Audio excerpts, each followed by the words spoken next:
শ্রী শ্রী ঠাকুর যেই দিন মহাসমাধিতে মগ্ন হন সেই দিন একটি আশ্চর্য ঘটনা সংঘটিত হইল। শ্রী শ্রী ঠাকুরের অদর্শনে শ্রীমা প্রায় সংজ্ঞাহারা। তিনি আপনার ঘরে শোকাতুরা হইয়া সধবার চিহ্ন স্বরূপ দুই হস্তের সোনার বালা খুলিয়া ফেলিতে মনস্থ করিলেন, কিন্তু ঘটনা ঘটিল অন্য রকম।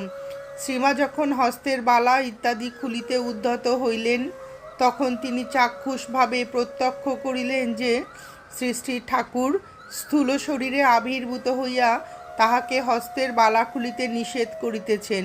শ্রী শ্রী ঠাকুর শ্রীমার দুইটি হস্ত ধরিয়া বলিলেন, আমি কি কোথাও গেছি গা? এই যেমন এ ঘর থেকে ও ঘর।